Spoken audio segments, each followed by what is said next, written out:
All right, so I will ask you first to just take 1 minute to introduce yourself to us before we turn to our questions, and start with you. Good evening, Davidson. Good evening. Good to see some good, nice, smiling Democrat faces. I was actually in Gaston County last night at a Gaston Business Association. A lot of Republicans climbing over each other to shake Tim Moore's hand. Not my base, not my base. So it's good to be here. So I'm actually really excited about this race. I'm excited about this race. Now I know this Tim Moore, he's crafted this map for himself. He's got lots of money in his bank, and he's got outside groups willing to spend big dollars to get him into this race. But he's vulnerable. He can be beaten. It's just going to take two things. One, convincing all of you in this room that he's beatable. Two, convincing the voters out there that Tim Moore doesn't have their best interests at heart, that it shouldn't matter if I have a D or an R behind my name, that the character of the candidate should matter just as much as the issues. I'm Brendan K. McGinnis. I'm running to be a representative here in the 14th Congressional District. Can you tell us a little bit about what skill, talent, or experience you have that you feel effective? Growing up, my parents both worked 2 jobs, so I understand what it means to barely get by. I was a business owner, so I understand how a government can both help and hurt a business. I'm currently a stay-at-home dad, taking care of my 3.5-year-old daughter and my 16-month-old twins. So I understand, yeah.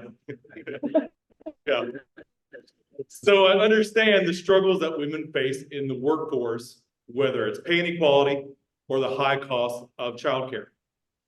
I understand the struggles of the good people of the 14th Congressional District way more than a career political elite politician like Tim Moore.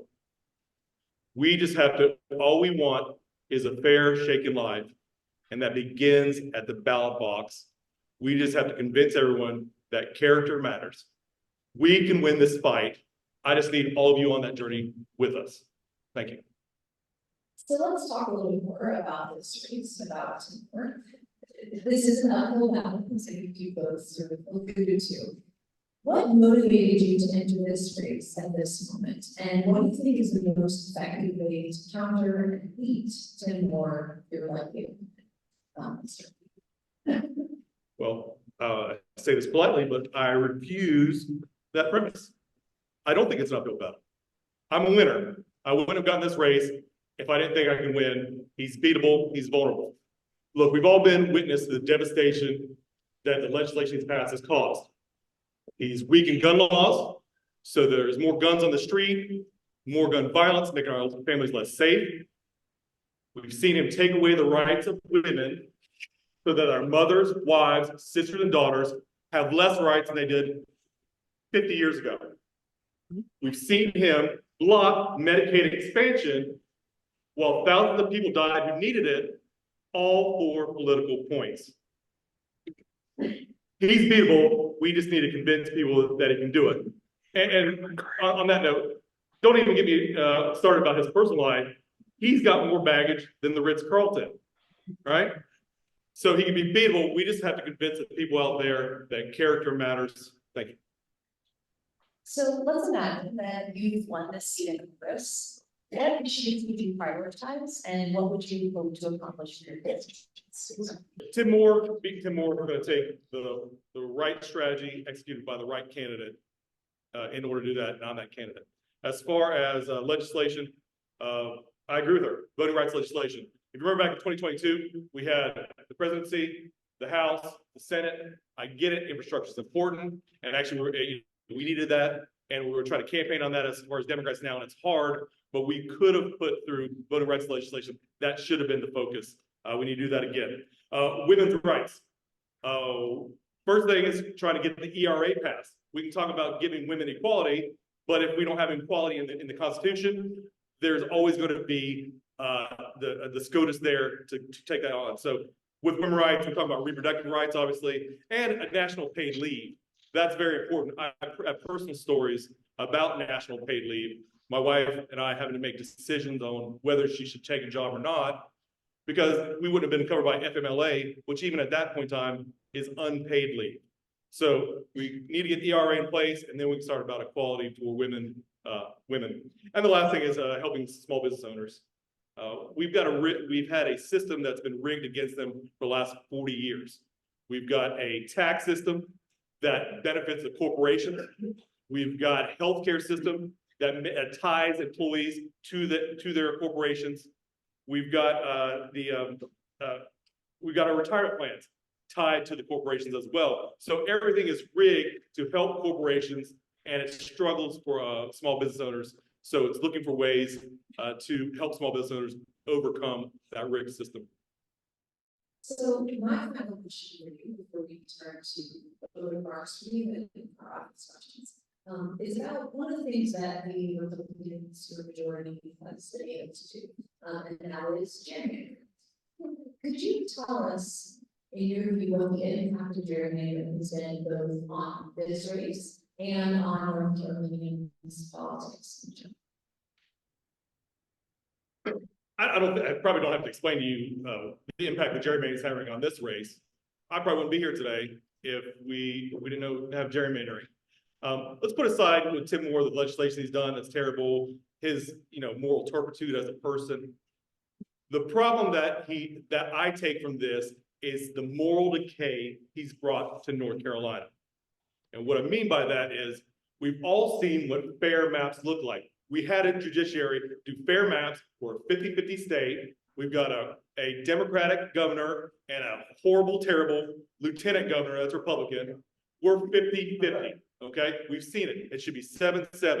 And they're gonna sit there and they're gonna introduce maps that they're gonna get a 10-4 and 11-4, and they're gonna try to tell the voters out there, hey, that's fair. It's just politics, right? If that's not the devil's work, I'm not calling the devil, but that's not devil work, leading people down that path of moral decay, convincing them that cheating is okay and acceptable just because it's politics. That is the biggest problem we've had in terms of this gerrymandering, is the moral decay it's left in North Carolina. My home, the home I love, my North Carolina. Thank you. I'm gonna go back to the legislative priorities, have one more time to talk about that. One thing, reason why the small business owners are important is they are the backbone of the middle class. So we need to build the middle class back. I'm gonna share with you a little bit more about the story of why women's rights are so important to me. Again, I mentioned I'm a stay-at-home dad, and I love it. I set it up that way. I was a small business owner originally. I worked for 12 years, built my business, passed it on to my business partner at that point in time, so I could stay home with my kids and support my wife in her career. And she's done well. I've loved every minute with my kids. And quite frankly, I kind of don't want to run for this race, but I need to for them, for your kids, for your grandkids, things like that. But we were trying for our second children, after it turned out, obviously. Second child, we got pregnant. And it turned out to be a chemical pregnancy, which for those of you who don't know, it just basically means that it kind of didn't take, right? So we tried a couple months later. And after that, we didn't know if we were going to be able to have get pregnant or have children after that, or at least be able to do it easily. And so my wife was offered a job. It was a pay raise, it was a promotion, it was a title, all these things. But we were in the middle of getting pregnant, and we didn't know if she was pregnant at that point in time. And we had to have those discussions. Well, if we take this job and we do get pregnant, we're not going to be covered. So do we take this job? And then it comes down to the question is, again, if we have a national paid leave in place, like many countries do, then we wouldn't have to worry about that decision. And then after the fact, we actually found out she took the opportunity, we took that chance, and we were pregnant. Great, yay. Now the decision comes, do we tell them? If we tell them, are they going to fire her or take the back? Because it took a couple weeks before she was going to start her job. So again, those are the decisions that women have to make in the workforce, and they impact the people around them. And so national paid leave program for all families helps, because not only does it help women, but if there's a national paid family leave, it means men are going to take that leave.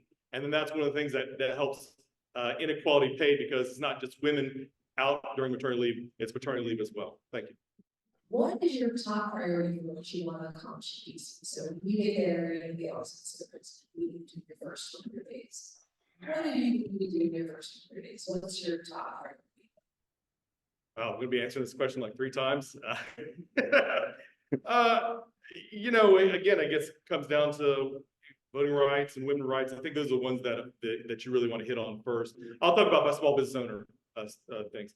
So again, healthcare, Obamacare or ACA was not a healthcare bill.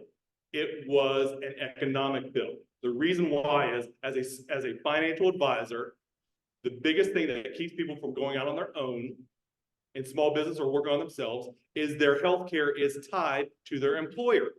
So if you have the ACA, then people can go out and they're not tied to the employer, and you build up the entrepreneurial spirit.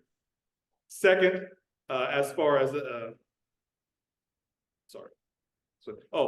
taxes. Again, corporate structures pay for taxes. And the last thing is for the retirement.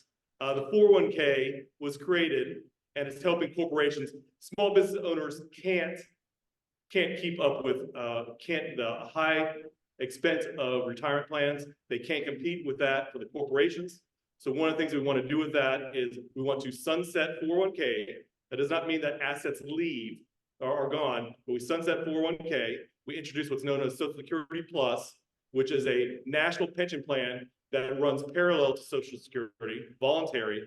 And what that does is that provides a retirement plan for people who want to become entrepreneurs or small business owners. And that's the way that you free them up from that corporate bond. Again, the system has been rigged for corporations over the last 40 years by Republicans.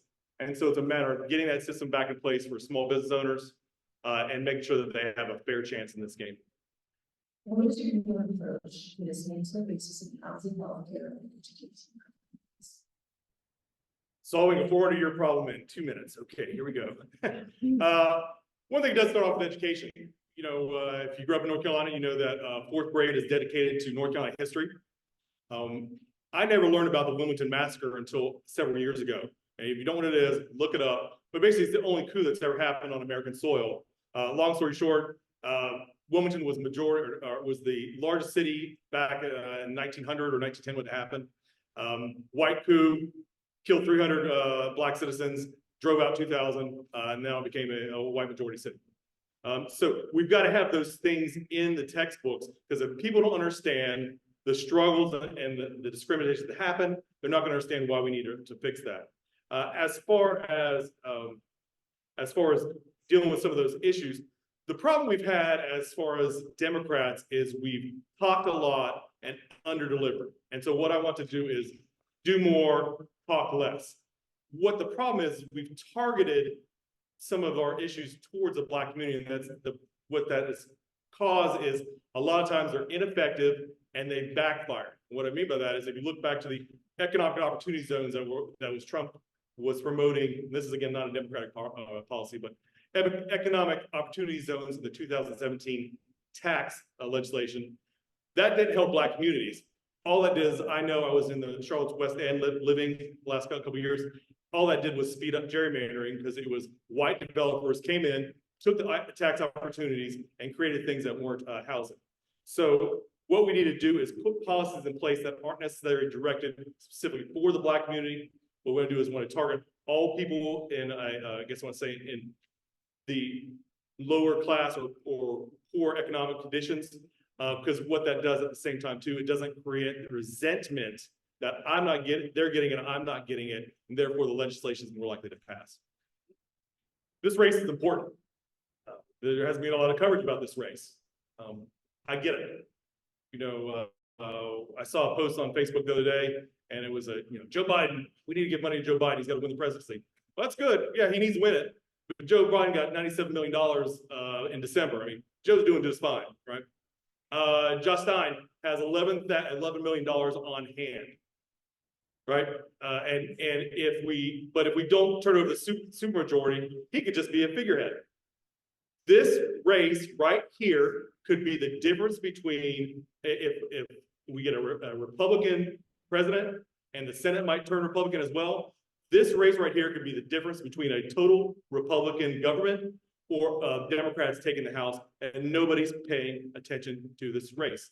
They've seated a Tim Moore and they're paying attention to other things. Now I get it, we're all Democrats. We want to sit there and say every race matters, and it does matter, but this race matters. But you know what?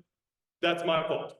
That's my fault. It's my responsibility to let you understand or help you understand how important this race is and how beatable Tim Moore is. And hopefully I did that tonight, was at least give you some confidence that I'm the right candidate to take the fight to Tim Moore. And I can beat him. It's just going to take the right strategy and the right candidate to execute that strategy. And I'm that candidate. I'm Brendan K. McGinnis, and I'm running to be your congressional representative for the 14th district. Thank you.